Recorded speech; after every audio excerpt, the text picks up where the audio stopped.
The iron shackle bit into Kieran's wrist as the orc girl dragged him sideways, and he stumbled over roots he could not see in the darkness, his free hand grasping at air while his heart hammered against his ribs. "Stop fighting me, and we both live," she hissed, her voice urgent and low, barely audible over the distant shouts of the slavers who had chained them together less than an hour ago. Kieran Callahan had been a farmer before the raiders came, had spent 23 years working the soil of his family's homestead near the border territories, where human settlements brushed against orc lands. He had never imagined he would end up shackled to one of the green-skinned warriors his father had warned him about since childhood, fleeing through a forest so thick with undergrowth that every step felt like wading through water. The orc girl was strong, her movements sure even in the blackness beneath the canopy, and she pulled him along with a determination that suggested she knew exactly where she was going. "I am not fighting you," Kieran managed between gasps, his lungs burning as branches whipped against his face. "I am trying not to fall." The orc girl slowed fractionally, adjusting her grip on his wrist where the chain connected them. "Then move faster. They have dogs." Kieran had heard the baying earlier, a sound that turned his blood cold. The slavers who had ambushed him on the road to the market town had been professionals, equipped with nets and chains and a wagon already half full of captives when they threw him inside. The orc girl had been there too, bound and bloodied, her clothes torn and her green skin marked with bruises that spoke of a fight before her capture. They had chained them together almost carelessly, perhaps thinking a human and an orc would be too busy hating each other to coordinate and escape. They had been wrong. The orc girl had picked the lock on the wagon with a piece of wire she had somehow hidden on her person, and before Kieran could even process what was happening, she had grabbed his arm and pulled him out into the night. The slavers had been eating dinner around their fire, confident in their prisoner's helplessness, and by the time they noticed the open wagon, Kieran and the orc girl were already disappearing into the trees. "What is your name?" Kieran asked as they stumbled down a slope, loose stones skittering beneath their feet. "Grisha," the orc girl replied. "Now be quiet, Grisha." The name was foreign to Kieran's tongue, sharp and strong like its owner. He could see her only in fragments as his eyes adjusted to the darkness. The broad set of her shoulders, the way her black hair hung in a thick braid down her back, the occasional flash of her tusks when she turned to check behind them. She was taller than him by perhaps 2 inches, and her arms were corded with muscle that spoke of a life spent training for combat. They ran for what felt like hours, though Kieran suspected it was less, their joined wrists forcing them into an awkward synchronization. When Grisha finally stopped, it was beside a stream that gurgled over smooth rocks, the sound loud enough to mask their breathing. She knelt at the water's edge and pulled Kieran down beside her. "We wade upstream," she said. "Confuse the dogs." Kieran nodded, too exhausted to argue, and they stepped into the frigid water together. The current pulled at their legs, threatening to sweep them off balance, and Kieran had to focus entirely on keeping his footing. The chain between their wrists clinked softly with every movement, a constant reminder of their enforced partnership. The sky was beginning to lighten when Grisha finally led them out of the stream and up onto a rocky outcropping where the soil gave way to bare stone. She moved carefully, stepping only on the hardest surfaces, and Kieran followed her lead. When she stopped again, they were in a small cave, barely large enough for 2 people, hidden behind a curtain of roots and hanging moss. "We rest here," Grisha said, sinking down against the cave wall. "They will not find us." Kieran collapsed beside her, his muscles trembling with fatigue, and for several minutes neither of them spoke. The cave was cold and damp, but it felt safe, sheltered from the world outside. Slowly, Kieran's breathing steadied and he became aware of other sensations. The ache in his wrist where the shackle had rubbed it raw, the growling hunger in his belly, the solid presence of Grisha beside him. "Thank you," he said finally, "for getting us out." Grisha turned to look at him, and in the gray light filtering through the moss, Kieran could see her face properly for the first time. She was young, perhaps his own age, with high cheekbones and eyes the color of amber.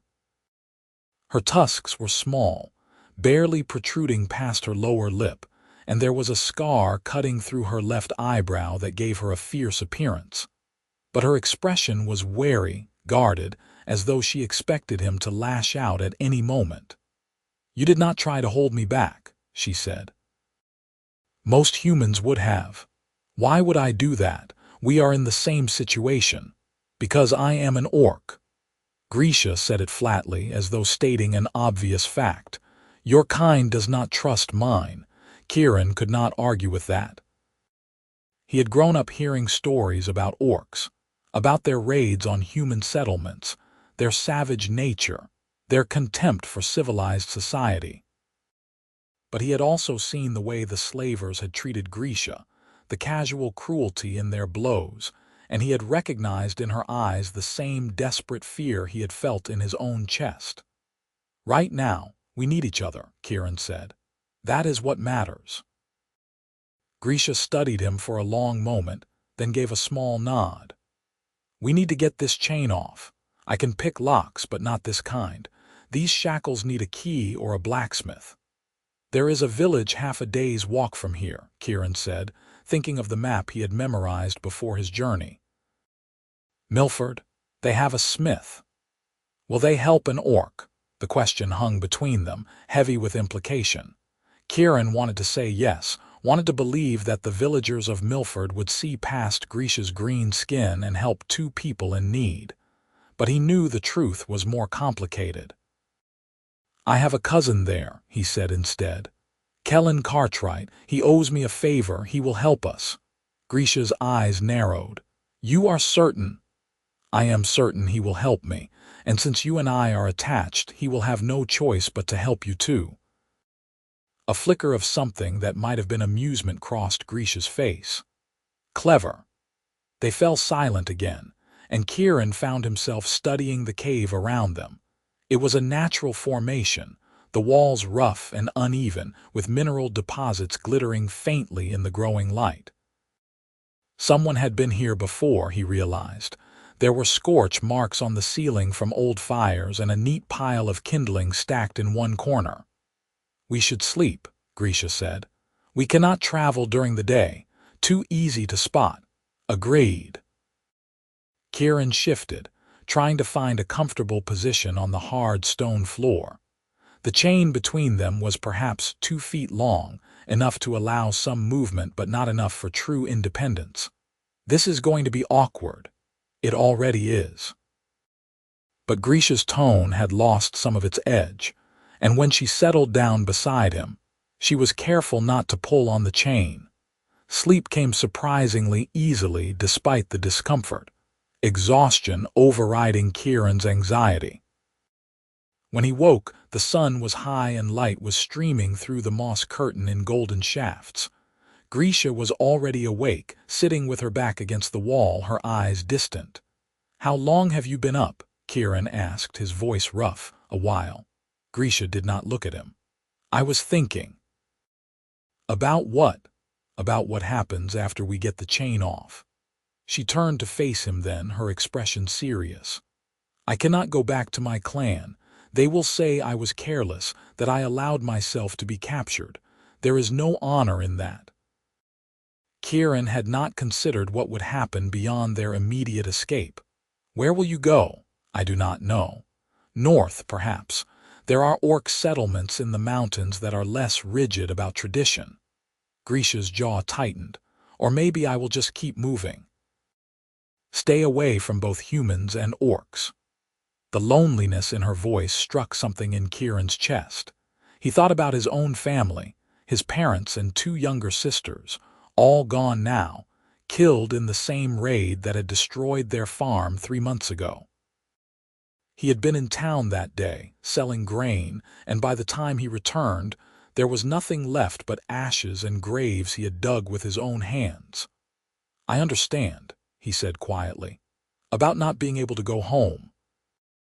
Grisha looked at him sharply, and he told her about the raid, about the bandits who had come in the night, about waking up alone in a world that suddenly felt enormous and hostile. He had been on his way to start over, to find work in one of the border towns, when the slavers had taken him. When he finished, Grisha was silent for a long time. "I am sorry," she said finally. "That is a hard thing, so is being exiled from your clan. It has not happened yet, but it will." Grisha's fingers traced the edge of the shackle on her wrist.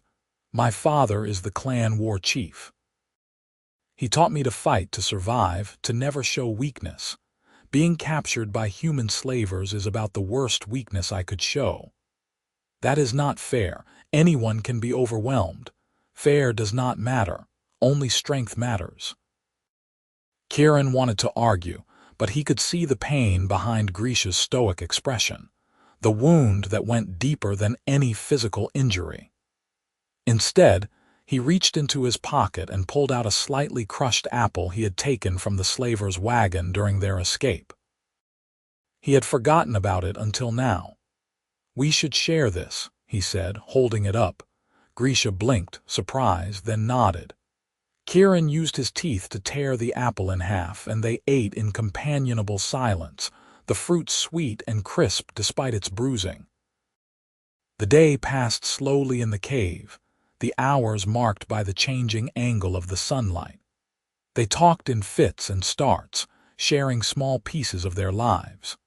Kieran learned that Grisha was 20 years old, that she had 3 brothers, that her favorite weapon was a curved sword called a falchion. Grisha learned that Kieran had once wanted to be a scholar, that he could read and write in 3 languages, that he missed the smell of bread baking more than almost anything else about his old life. By the time evening came and they prepared to leave, something had shifted between them. It was not quite trust, not yet, but it was the beginning of understanding. They traveled through the night again, moving more slowly now, picking their way through the forest with care. Grisha seemed to have an innate sense of direction, always knowing which way to turn, which paths to avoid. Kieran followed her lead, his confidence in her growing with each hour. Dawn was breaking when they reached the outskirts of Milford, a cluster of houses and workshops built along both sides of a dirt road. Smoke rose from chimneys, and Kieran could hear the distant clang of a hammer on anvil, the smith already at work. "Wait here," Kieran said, gesturing to a copse of trees that offered cover. "I will find my cousin and bring him to us." Grisha shook her head. "I am not letting you out of my sight." "If you betray me—" "I will not betray you," Kieran said firmly. "But if you walk into that village, people will panic. Give me a chance to explain the situation first. And if you do not come back, then you have my word that I am dead or imprisoned, because nothing else would stop me from returning." They stared at each other, the chain between them taut with tension. Finally, Grisha gave a curt nod. "1 hour. If you are not back by then, I will assume the worst." "Fair enough." Kieran made his way into the village, keeping to the edges of the road, trying to appear casual despite the shackle on his wrist. He tucked his hand into his jacket pocket to hide it as much as possible. Kellen Cartwright's workshop was near the center of town, a sturdy building with a thatched roof and a sign depicting a wheel and horseshoe. Kellen was behind the counter when Kieran entered, sorting through a box of nails. He was a barrel-chested man with a thick beard and hands scarred from years of work. His face split into a grin when he saw Kieran. "Kieran, what brings you to Milford? I thought you were heading to Thorndale." "I ran into some trouble," Kieran said, closing the door behind him. "I need your help, Kellen, and I need you to not ask too many questions." The grin faded, replaced by concern. What kind of trouble? Kieran pulled his hand from his pocket, revealing the shackle. The kind that involves slavers, a narrow escape, and a companion I cannot get away from.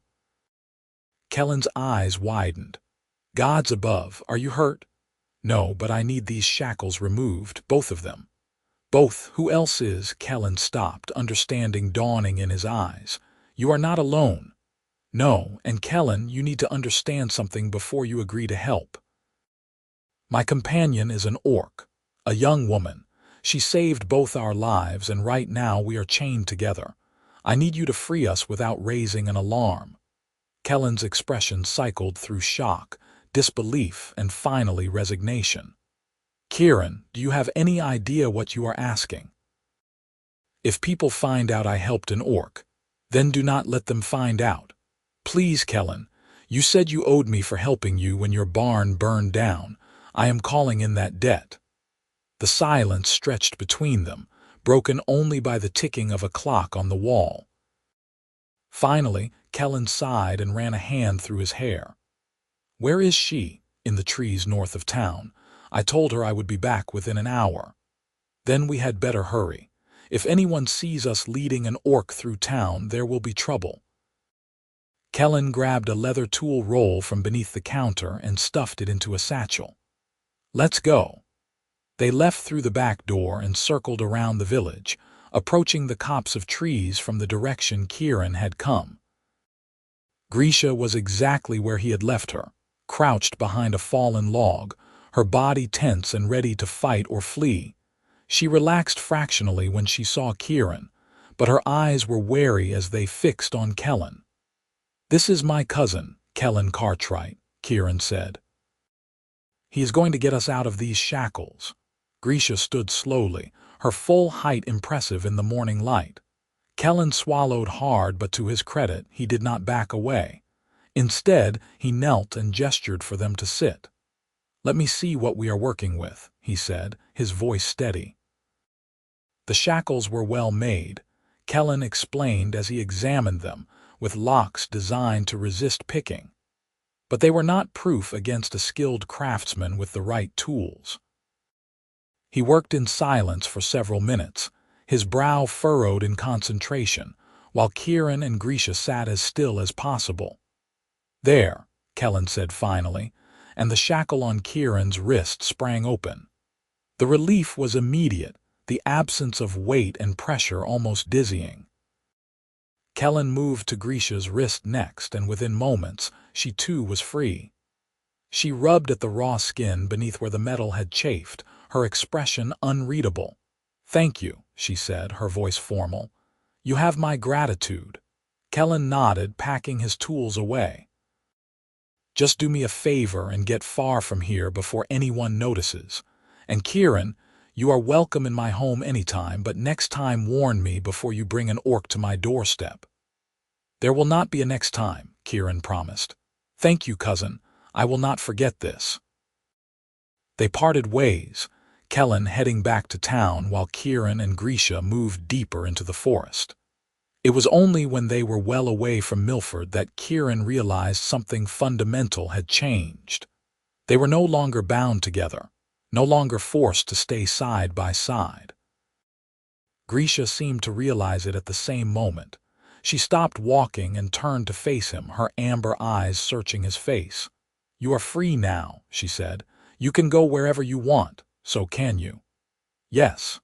But neither of them moved. The silence between them was heavy with possibility. Kieran knew he should say goodbye, should wish Grisha well and head south toward Thorndale where he might find work and a new life. But the thought of parting ways with her felt wrong, incomplete, like leaving a story half told. Where will you go? He asked. North, like I said, to the mountains. Grisha hesitated, then added, and you? I was thinking south. But I do not have to. I do not have anything waiting for me there. You do not have anything waiting for you in the mountains either. No, Kieran agreed, but I would have company on the journey. Grisha's eyes widened fractionally, surprise breaking through her carefully maintained composure. You want to travel with me, if you would have me. We work well together, I think, and the roads are dangerous for people traveling alone. I am an orc. Being seen with me will make your life harder, perhaps, but being alone will make it lonelier." Kieran took a breath, trying to put into words something he only half understood himself. "These past 2 days, chained to you, running for our lives, I felt more alive than I have since my family died. I do not want to go back to being alone." Grisha was quiet for a long moment, her gaze dropping to her hands. When she looked up again, there was vulnerability in her eyes that Kieran had not seen before. "I have never had a human friend," she said softly. "I do not know if I know how." "Neither do I. We can figure it out together." A small smile tugged at the corner of Grisha's mouth, the first genuine smile Kieran had seen from her. "Together, then. For now." "For now," Kieran agreed, though something in his chest whispered that it might be for much longer than that. They traveled north through the borderlands, staying off the main roads, keeping to the forests and open country where they were less likely to encounter other people. The days fell into a rhythm, walking until exhaustion forced them to stop, making camp in whatever shelter they could find, sharing what food they could hunt or forage. Kieran proved surprisingly good at setting snares, while Grisha's knowledge of edible plants kept them from going hungry. They talked as they walked, the conversations growing easier and more natural as the days passed. Grisha told him about her childhood in the clan, about learning to fight from her father, about the complicated politics of orc society where strength and honor were valued above all else. Kieran shared his own memories, the happy ones from before the raid, and slowly the pain of those losses began to feel less sharp. It was on their 5th day of travel that they encountered trouble. They had stopped to refill their water skins at a stream when Kieran heard voices approaching through the trees. He and Grisha exchanged a glance and moved quickly into the underbrush, crouching low. 4 men emerged into the clearing, all armed with swords and wearing the mismatched armor of mercenaries or bandits. They were laughing about something, their voices loud and careless. "Telling you, the orc was huge," one of them was saying. "Green as grass and mean as a snake. Took 3 of us to bring her down." Kieran felt Grisha tense beside him. Her hand had gone to the knife at her belt, the only weapon she had managed to keep through their capture and escape. "You think she is worth the bounty?" another mercenary asked. "If she is the war chief's daughter, absolutely. That bastard has been raiding our supply lines for months. Capturing his brat is perfect leverage." Kieran's mind raced. They were talking about Grisha, had to be. Someone had put a bounty on her head, likely someone her father had made an enemy of. If these mercenaries found them, one of the men stopped suddenly, his head cocking to the side. "You hear that?" "Hear what?" "Thought I heard something in the bushes." Kieran froze, not even daring to breathe. Beside him, Grisha was utterly still, her body coiled like a spring. The mercenary took a step toward their hiding spot, his hand on his sword hilt. Kieran's heart hammered against his ribs. If they were discovered, they would have to fight, and 4 armed men against 1 knife in desperation were not good odds. Then, from somewhere downstream, came the sound of a branch cracking. The mercenary spun toward the noise and his companions tensed. "Probably just a deer," the first man said. "Come on, we are wasting time. The trail goes north." They moved off, their voices fading into the distance. Kieran and Grisha remained hidden for several more minutes, waiting until they were certain the mercenaries were gone. When they finally emerged, Grisha's face was grim. "They are hunting me," she said. "Someone wants me captured, your father's enemies." "Yes." "Which means I cannot just disappear into the mountains. They will keep looking." Grisha's hands clenched into fists. "I am putting you in danger by being near you." "We have been in danger since the slavers took us," Kieran pointed out. This does not change anything. It changes everything. If they catch us, they will kill you just for being with me. Then we will make sure they do not catch us." Kieran met her eyes, his expression determined. "I meant what I said, Grisha. We are in this together." Grisha looked like she wanted to argue, but after a moment she simply nodded. "We need weapons. Real ones. And we need to be more careful." They altered their route, moving farther west into rougher country where pursuit would be harder. 3 days later they came across an abandoned homestead. The buildings burned and collapsed, but the cellar still intact. Inside they found a cache of supplies. A bow with a quiver of arrows, a short sword, blankets, and dried food that had survived the fire because it was sealed in clay jars. "Someone hid this here," Grisha said, examining the sword. The blade was well made, the steel still bright. "Probably planned to come back for it. They must not have made it." Kieran picked up the bow, testing its draw. It was heavier than he was used to, but serviceable. "We should take what we need." They divided the supplies, Grisha taking the sword and Kieran the bow. With real weapons, Kieran felt slightly less vulnerable, though he knew that neither of them were warriors by training. Grisha had her father's lessons, but she had admitted she was only a middling fighter by orc standards. Kieran could shoot, but he had only ever hunted rabbits, not men. The weather turned colder as they continued north, the nights sharp with frost. They took to building small fires in the evening, huddling close for warmth.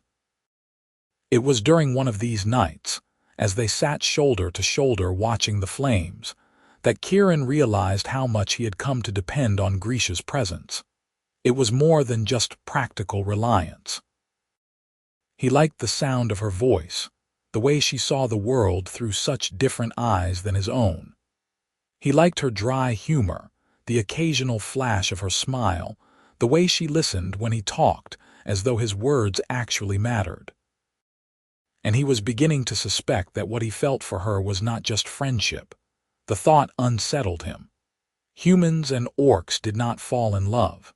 It was unheard of, forbidden by both societies, a taboo so deep that even thinking about it felt transgressive. But Kieran could not deny what he felt when he looked at Grisha, the warmth that spread through his chest when she laughed, the way his heart raced when she stood close. He did not say anything, afraid that voicing his feelings would ruin the fragile bond they had built. But he wondered if Grisha felt it too, if the tension he sensed between them was mutual or just his imagination. They reached the foothills of the northern mountains 2 weeks after their escape from the slavers. The terrain here was rocky and steep, the air thin and cold. They made camp in a shallow cave, sheltered from the wind, and Grisha stood at the entrance looking out over the valley below. "My clan's territory is a week's travel east from here," she said quietly. "If I wanted to go back, I still could." Kieran joined her at the entrance, following her gaze. "Do you want to? Part of me does. It is home, even if home does not want me anymore." Grisha's voice was thick with emotion. "But the rest of me knows that going back would be a mistake. I would spend the rest of my life trying to prove I am not weak, not a failure. I do not want to live like that." "Then do not." "It is not that simple." "Why not? You said it yourself. You were captured, you escaped, you survived. That takes strength, not weakness." "But I needed help. I needed you." Grisha turned to look at him, her amber eyes bright in the fading light. "In my culture, needing someone else is a flaw." "That is stupid," Kieran said bluntly. "Everyone needs help sometimes. It does not make you weak, it makes you human." "I am not human. You know what I mean." Kieran hesitated, then took a risk. "Grisha, these past few weeks with you have been the best part of a very terrible year. You are strong, clever, brave, and kind. If your clan cannot see that, then they are fools." Grisha stared at him, her expression unreadable. Then, slowly, she reached out and took his hand. Her palm was warm and calloused against his, her grip firm. "Thank you," she said softly, "for seeing me, the real me." Kieran's breath caught in his throat. He wanted to say more, wanted to tell her everything he had been feeling, but the words tangled on his tongue. Instead, he squeezed her hand gently and hoped she understood. They stood like that for a long time, hands clasped, watching the sun set over the mountains. That night, as they lay side by side in the cave, wrapped in blankets against the cold, Kieran felt Grisha shift closer. Her shoulder pressed against his, and when he turned his head, he found her looking at him. "Can I ask you something?" she said quietly. "Of course." "Why did you not run when we were freed from the chain? You could have gone anywhere, done anything, but you stayed with me. Why?" Kieran considered the question, searching for the truth beneath his own confusion. "Because when I am with you, I do not feel lost anymore. After my family died, I felt like I was drifting, like nothing mattered. But with you, I feel grounded, like I have a purpose." "What purpose?" "Taking care of each other, building something new." He paused, then added, "being happy again." Grisha's eyes glistened in the firelight, and Kieran realized with shock that she was close to tears. "I feel the same way," she whispered. "When I am with you, I do not feel like a failure. I feel like I could be someone different, someone better." "You are already better than you think," Kieran said. He reached up, hesitating for just a moment before gently cupping her cheek. Her skin was warm beneath his palm, smooth despite its unusual color. "Grisha." She closed the distance between them, pressing her lips to his in a kiss that was tentative and searching. Kieran's mind went blank, his entire world narrowing to the sensation of her mouth on his, the gentle pressure of her tusks against his skin, the way her hand came up to clutch at his shirt. When they finally pulled apart, both of them were breathing hard. Grisha looked stunned, her eyes wide. "I should not have done that," she said, but she did not let go of his shirt. "I am glad you did," Kieran replied. He leaned in and kissed her again, slower this time, with more certainty. Grisha made a soft sound in the back of her throat and kissed him back, her arms coming around him. They spent the night wrapped around each other, kissing and talking in hushed voices, exploring this new territory between them. Nothing went beyond kissing and gentle touches. They were both too aware of the gravity of what they were doing, the lines they were crossing. But it was enough, more than enough, to know that the feelings were mutual. When dawn came, Kieran woke to find Grisha watching him, a soft smile on her face. "Good morning," she said. "Good morning." Kieran felt himself smiling back, wider than he had in months. "So this is happening." "It seems to be." Grisha's smile faded slightly. "Kieran, you know this will not be easy. If anyone finds out about us, then we will deal with it together, like we have dealt with everything else. But your people are not here, and I do not care what they think." Kieran sat up, taking both of Grisha's hands in his.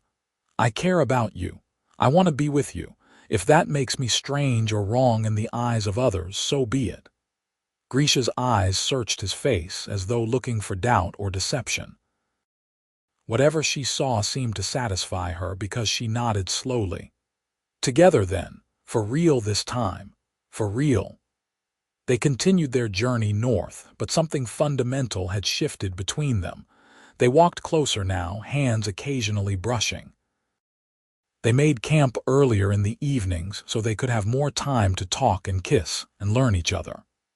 Kieran discovered that Grisha laughed when he kissed the spot just below her ear, that she was ticklish along her ribs, that she liked to fall asleep with her head on his chest.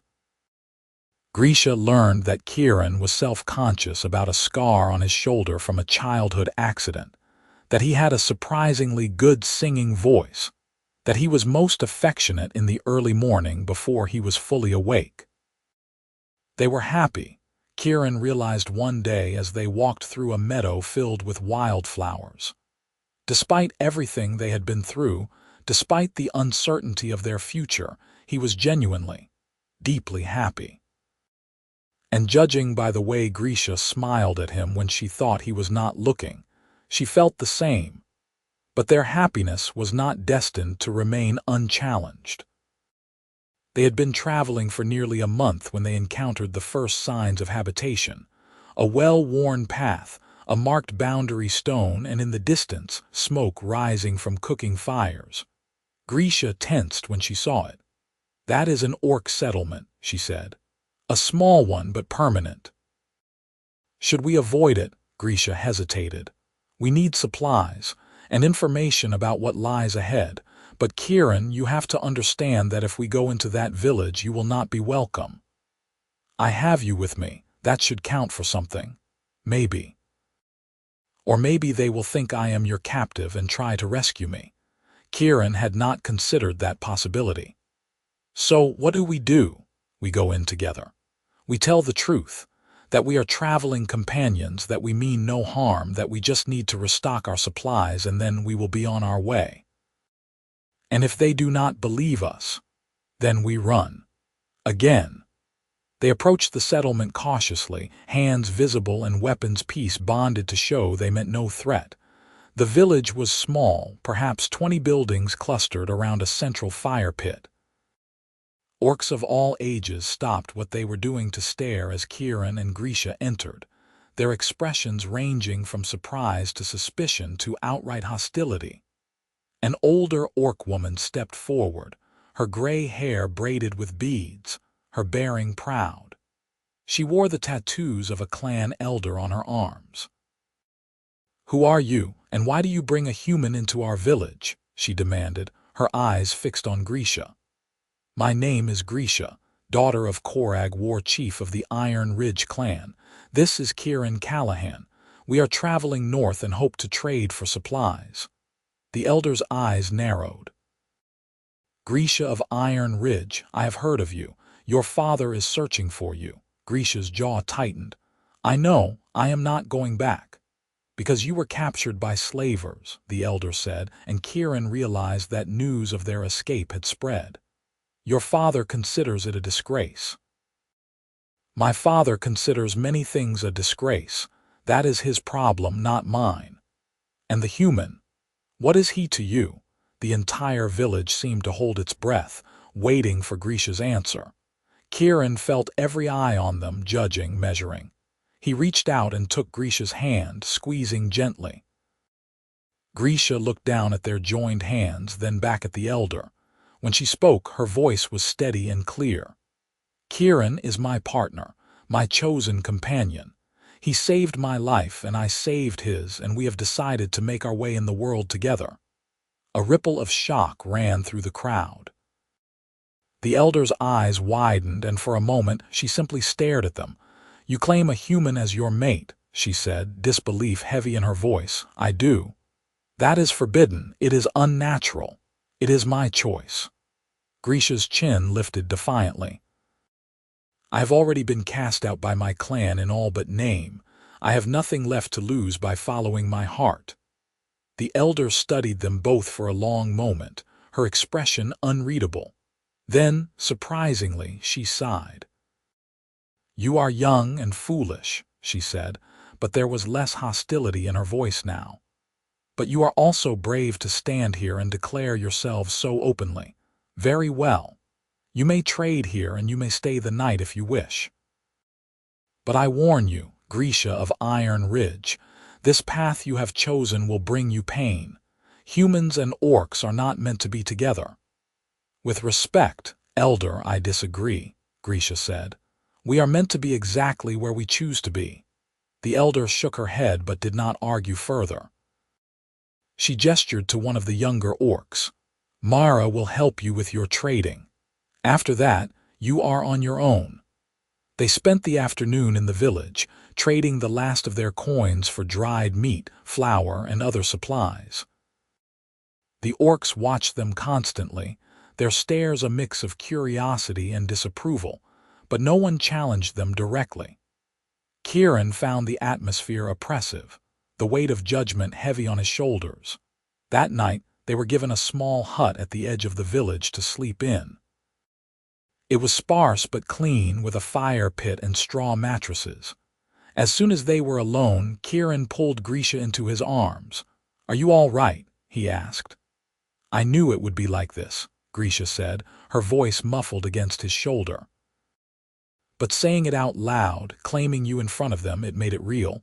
"There is no going back now." "Do you want to go back?" "No." Grisha pulled away slightly to look at him, her eyes fierce. "No, I do not. I choose you, Kieran. I choose this life, whatever it brings."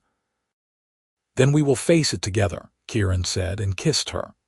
They made love that night for the first time, slow and careful, learning each other's bodies in the firelight. Grisha was strong and passionate, her touches both gentle and demanding. Kieran tried to be careful with her, aware of her tusks, of the differences between them. But Grisha guided him with patience and whispered encouragement. Afterward, they lay tangled together, skin against skin, hearts beating in sync. "I love you," Kieran said, the words spilling out before he could stop them. "I know it is fast, I know it is complicated, but I love you, Grisha." Grisha's arms tightened around him. "I love you too," she whispered. "I did not think I could, did not think I would ever want to, but I do. I love you so much it terrifies me." "Me too."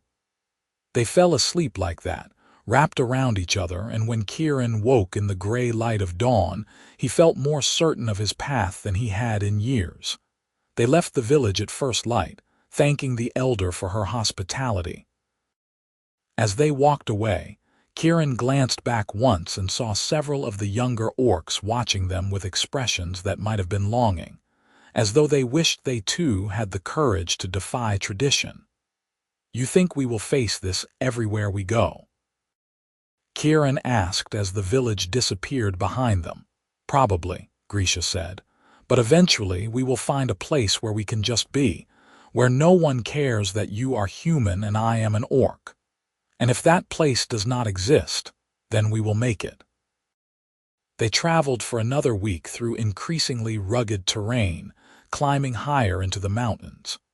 The air grew thin and cold, and snow began to fall in the mornings, dusting the rocks with white. They found shelter where they could, in caves and under overhangs, and kept each other warm at night. It was in one of these caves, during a particularly fierce snowstorm, that Kieran brought up the question that had been nagging at him for days. "What are we going to do long term?" he asked as they huddled by their small fire. "We cannot just wander forever." Grisha was quiet for a moment, her gaze distant. "I have been thinking about that. There are places in the far north, beyond the orc territories, where the land is unclaimed. Harsh, but livable for those willing to work hard. You are talking about homesteading." "Yes. We could build a cabin, clear some land, maybe raise animals. It would be isolated, but we would be together. No one to judge us, no one to tell us we are wrong for loving each other." The idea appealed to Kieran more than he expected. He had been a farmer once, had loved the feeling of working the land, of building something with his own hands.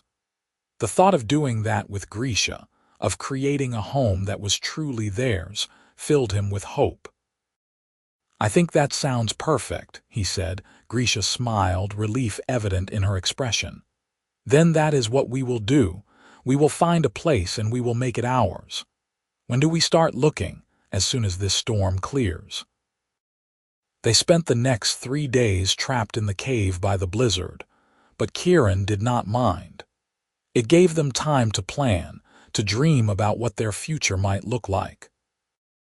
They talked about the kind of house they would build, what crops they might grow, whether they should have chickens or goats or both.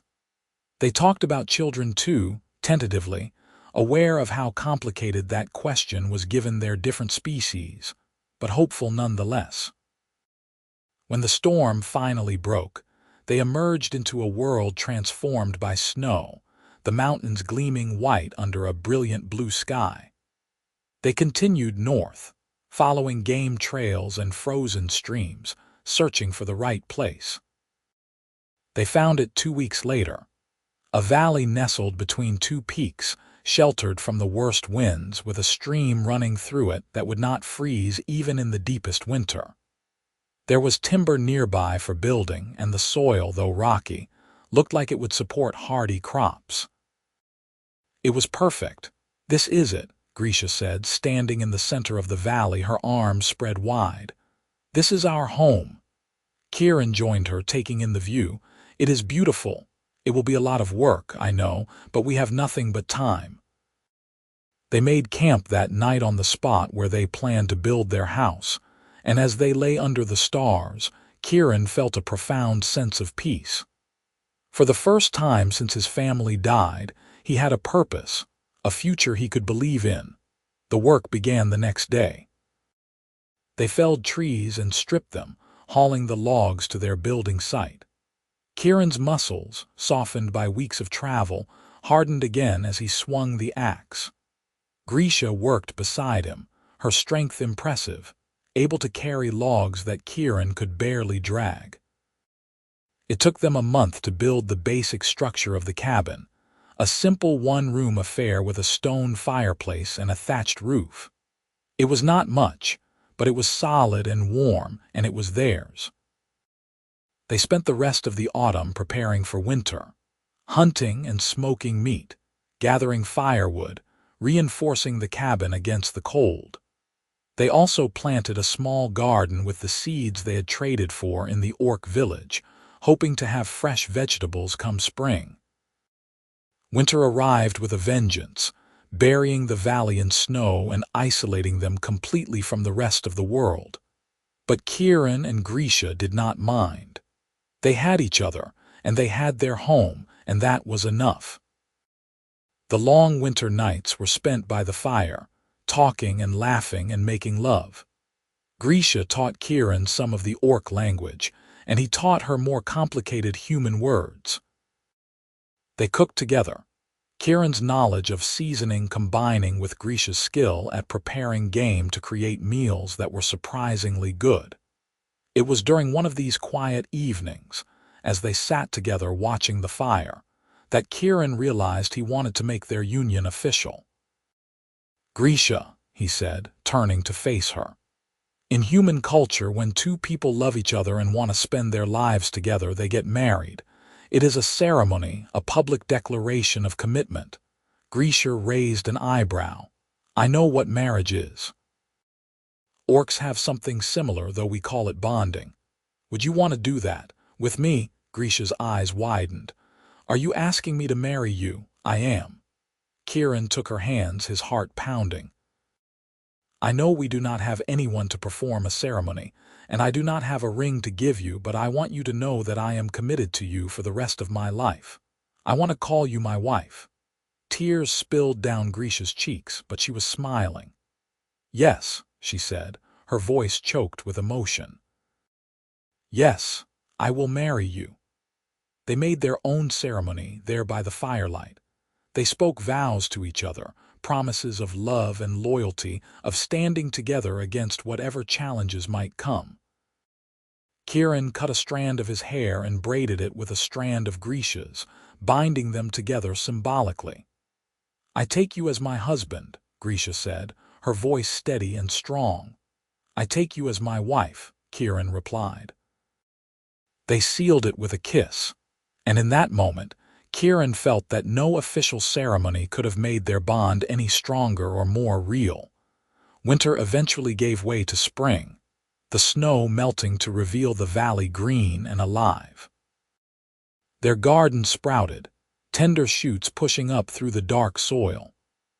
Grisha proved to have a talent for farming, her patience and careful attention resulting in healthy plants that thrived under her care.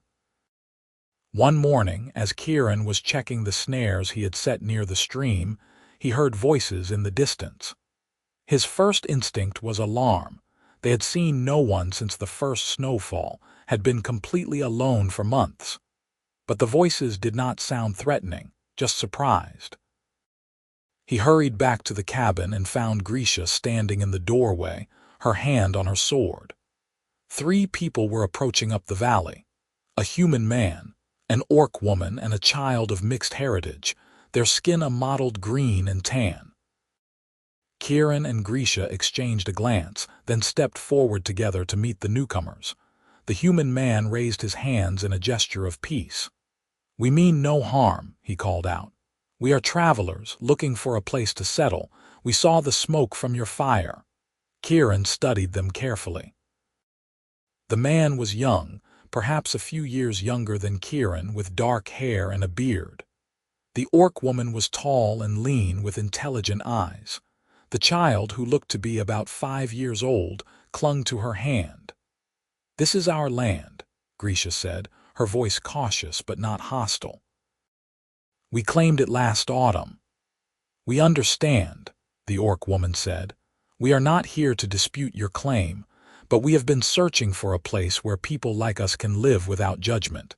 When we saw your cabin, we hoped we might have found others who understand." Kieran's eyes dropped to the child, to their mixed features that marked them as the product of a union between human and orc. Understanding dawned. "You are a mixed family," he said. "We are," the man confirmed. "My name is Carl Crenshaw. This is Thara and our daughter Mina. We have been traveling for 2 years, looking for a place where we can raise our child in peace." Grisha's expression softened. She looked at Kieran, and he saw his own thoughts reflected in her eyes. They were not alone. There were others like them, other people who had crossed the lines between human and orc and found love despite the taboos. "My name is Grisha," she said. "This is my husband, Kieran Callahan. You are welcome to stay for a meal and rest before you continue your search." "Thank you," Thara said, relief evident in her voice. They spent the afternoon together, sharing food and stories. Carl and Thara's tale was similar to theirs in many ways. They had met under unlikely circumstances, fallen in love despite the obstacles, and been driven away from both human and orc settlements by prejudice. They had been living as nomads, never staying anywhere long, until Mina was born and they realized she needed stability. "We had heard rumors of unclaimed land in the north," Carl said, "but we did not expect to find anyone already here." "The valley is large enough for more than one homestead," Kieran said, the idea forming as he spoke. "If you wanted to build near us, we would not object. In fact, we would welcome the company." Grisha nodded. "It would be good to have neighbors, people who understand." Carl and Thara looked at each other, hope dawning on their faces. "Are you certain?" Thara asked. "We do not want to intrude." "You would not be intruding," Grisha said firmly. "You would be family." And so their small community of 2 became 4. Then eventually more, as word spread slowly through the hidden networks of mixed couples and outcasts. By the time summer arrived, there were 5 families in the valley, all of them building homes and clearing land, all of them bound by the common experience of loving across the divide between human and orc. Kieran and Grisha became the unofficial leaders of the small settlement, not by claiming authority but by being the first, by being the ones who had proven it could be done. They helped new arrivals build their homes, shared their knowledge of farming and hunting, mediated disputes when they arose. It was hard work, exhausting and sometimes frustrating, but it was also deeply fulfilling. Kieran watched the valley transform from empty wilderness into a thriving community, and he felt pride swell in his chest. This was what they had built, what their love had created, a place where people could be free to love who they chose without fear or shame. Grisha flourished in this environment. She organized communal hunts, taught the children to defend themselves, and proved to be a natural leader when situations required decisive action. Kieran saw her confidence grow with each passing day, saw her step fully into the person she had always been meant to be. One evening, as they sat on the porch of their cabin watching the sun set over the valley, Grisha turned to Kieran with a serious expression. "I have something to tell you," she said, and there was a tremor in her voice that made Kieran's heart skip. "What is it?" "I am pregnant." The world seemed to stop. Kieran stared at her, his mind struggling to process the words. "Pregnant? Are you certain?" "Yes. Thara helped me confirm it this morning. I am going to have a baby. We are going to have a baby." Joy exploded through Kieran's chest, so intense it was almost painful. He pulled Grisha into his arms, holding her tight, and realized he was crying. "A baby," he whispered. "We are going to be parents." "Are you happy?" Grisha asked, her voice small and uncertain. "Happy, Grisha, I am beyond happy. I am." He pulled back to look at her, cupping her face in his hands. "I am terrified and excited and so full of love I feel like I might burst. You are going to be an amazing mother." "I hope so." Grisha's hand rested on her stomach, still flat but sheltering new life. "I keep thinking about Mina, about how beautiful she is, how she is the best of both Carl and Thara. Our child will be like that. A bridge between our two peoples." "Our child will be loved," Kieran said. "That is what matters most." The pregnancy progressed smoothly through the autumn and into the winter. Grisha remained strong and healthy, working alongside Kieran and the others until her belly grew too large to allow the same range of movement. The community rallied around them, offering support and advice, preparing for the arrival of their first child born in the valley. Kieran felt himself transform during those months. He became more protective, more cautious, planning for every contingency. He built a cradle from smooth birch wood, carved toys, prepared the cabin for the new arrival. At night, he would rest his hand on Grisha's belly and feel the baby kick, and wonder what kind of person they would be. The birth happened on a cold night in early spring, when the snow was still thick on the ground but the air held the promise of warmth to come. Thara and 2 other women attended Grisha while Kieran paced outside, driven from the cabin by the intensity of what was happening within. Carl sat with him, offering silent companionship and occasionally passing him a flask of something strong to steady his nerves. The hours stretched endlessly, punctuated by Grisha's cries, and Kieran felt helpless and terrified in equal measure. Then, just as dawn was breaking, a new sound joined the chorus. The sharp, angry wail of a newborn baby. Thara emerged from the cabin, her face tired but smiling. "You have a daughter," she said. "Both mother and child are healthy." Kieran did not remember crossing the distance to the cabin, but suddenly he was inside, kneeling beside the bed where Grisha lay exhausted but radiant, holding a tiny bundle wrapped in blankets. "Meet our daughter," Grisha said, her voice hoarse but filled with wonder. Kieran looked down at the baby and felt his heart expand to contain a whole new category of love. She was perfect, with skin a soft jade green and tiny tusks barely visible in her mouth. Her eyes, when they flickered open, were a striking blue, unmistakably inherited from him. She had a full head of dark hair and fingers that were already grasping at the air. "She is beautiful," Kieran whispered, reaching out to touch her tiny hand. The baby's fingers wrapped around his thumb with surprising strength. "She is absolutely perfect." "What should we name her?" Grisha asked. They had discussed names throughout the pregnancy, but none had felt exactly right. Now, looking at his daughter's face in the morning light, Kieran knew. "Kira," he said. "Her name is Kira." "Kira Callahan," Grisha said, testing the sound. "I like it. Welcome to the world, little one." The community celebrated Kira's birth with a feast that lasted well into the night. She was passed from hand to hand, admired and cooed over, the first child born to the settlement and therefore precious to everyone. Mina was especially delighted to have a baby to dote on, appointing herself Kira's protector and constant shadow. Kieran watched Grisha with their daughter and felt a completeness he had not known was possible. Everything they had been through, Every hardship and danger had led to this moment. They had built a life together, created a home, brought new life into the world. And they had done it in defiance of every rule and expectation that said they should not exist. As spring turned to summer, and Kira grew from a helpless infant into a curious, active baby, Kieran reflected on how far they had come from that first desperate night in the forest, chained together and running for their lives. "Do you ever think about what would have happened if we had not been captured together?"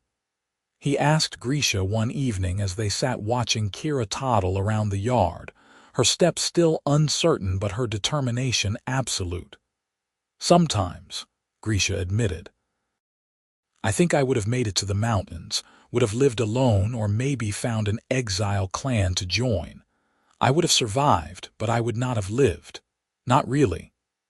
I think I would have made it to Thorndale, found work as a laborer or a clerk. I would have existed, but every day would have felt hollow." Kieran reached over and took Grisha's hand. "We saved each other in more ways than one." "We did." Grisha leaned against him, her head on his shoulder. "And we built something neither of us could have built alone." Kieran looked out over the valley, at the smoke rising from chimneys, at the fields green with growing crops, at the children playing together regardless of whether they were human, orc, or mixed. He thought about the long journey that had brought them here, about the fear and pain and hope that had sustained them. "I love you," he said, the words as true now as the first time he had spoken them. "I will love you until my last breath." "And I love you," Grisha replied. "My husband. My partner. My home." Kira chose that moment to fall, her legs giving out beneath her, and both Kieran and Grisha moved to help her. But before they could reach her, she pushed herself back up, her face determined, and took another wobbly step forward. She looked back at them and gave a gummy smile, clearly proud of herself. Kieran and Grisha laughed, and in that laughter was all the joy and struggle and triumph of their life together. They had been chained together by circumstance, forced to rely on each other for survival. But they had chosen to stay together, to build a life and a love that defied every boundary and expectation. And now, watching their daughter take her first independent steps, Kieran knew that their choice had been worth everything. They had not just survived, they had thrived. They had created something beautiful and lasting and true. The sun set over the valley, painting the sky in shades of gold and crimson, and Kieran pulled Grisha close as they watched their daughter explore her world. Whatever challenges lay ahead, whatever obstacles they might face, he knew they would face them together, just as they always had, from that first desperate night in the forest to this moment of perfect peace. Years passed in the valley, each season bringing new growth and new challenges. The community expanded steadily as more mixed couples and exiles found their way to the settlement, drawn by rumors of a place where they could live freely. By the time Kira was 5 years old, there were 20 families in the valley, enough to form a proper village with a meeting hall and a small school. Kieran became the village's primary teacher, sharing his knowledge of reading and writing with children who came from both human and orc backgrounds. Grisha helped establish trade relationships with distant settlements, using her knowledge of orc culture and Kieran's understanding of human markets to create exchanges that benefited everyone. They had 2 more children, a son named Kieran who had his mother's amber eyes and his father's gentle disposition, and another daughter named Lara who was fierce and stubborn from the moment she could walk. The cabin they had built that first autumn was expanded multiple times, growing into a proper house with separate rooms and a large kitchen that was often filled with the laughter of children and friends. The old prejudices still existed beyond their valley. Occasionally, travelers would stumble upon their settlement and react with shock or disgust at what they found. but most simply moved on, and those who chose to stay learned quickly that in this place, love was valued more than the color of one's skin or the shape of one's ears. Kieran and Grisha grew older together, their hair gaining threads of gray, their bodies marked by the years of hard work. But their love never diminished. If anything, it deepened with time, strengthened by the life they had built and the family they had raised. On the evening of their 10th anniversary, measured from the night they had spoken their vows by the firelight, the entire village gathered to celebrate. There was music and dancing, food and drink, and countless toasts to the couple who had founded their community. As the celebration wound down and the stars came out overhead, Kieran and Grisha slipped away to the spot where their cabin had first stood. It was a garden now, carefully tended with a stone marker that read simply, "Where it began." "You have any regrets?" Grisha asked, her hand warm in his. Kieran considered the question, thinking about everything they had sacrificed, every difficulty they had faced. Then he thought about their children, about the community they had helped create, about the thousands of small moments of joy that had filled their years together. "Not a single one," he said. "You?" "None." Grisha smiled, the expression transforming her face, making her look young again despite the years. "We were chained together by chance, but we chose to stay together by love. That choice gave me everything I could have ever wanted." "Me too." They stood together in the garden as the village celebrated around them. Two people from different worlds who had found a way to build a bridge between them. A bridge made of love and determination and unwavering faith in each other. And as Kieran pulled Grisha close and kissed her under the stars, he knew that their story, which had begun with desperation and survival, had become something far greater. A testament to the power of love to overcome any obstacle, to transform fear into hope, and to create something new and beautiful from the most unlikely of beginnings. Their children would grow up in a world that accepted them, surrounded by others who understood what it meant to be different. They would never have to hide who they were or feel ashamed of their heritage. And someday, perhaps, they would tell their own children about the night their grandparents were chained together, about how something that seemed like a curse had become the greatest blessing of their lives. The celebration continued late into the night, and when Kieran and Grisha finally returned to their house, they found their children asleep in a pile on the large bed, worn out from dancing and playing. They covered them with blankets and stood watching them for a long moment, these perfect blends of human and orc who represented the future they had fought so hard to create. "Worth it," Grisha whispered, and Kieran nodded. "Worth everything." They climbed into bed beside their children, and as Kieran drifted off to sleep, he thought about the young man he had been when the slavers captured him, lost and grieving and alone. That man could never have imagined this future, could never have conceived of the happiness that waited on the other side of fear. But he had found it anyway, with the help of a brave orc girl who had saved his life, and then saved his soul. And that, Kieran thought as sleep finally claimed him, was the greatest miracle of all.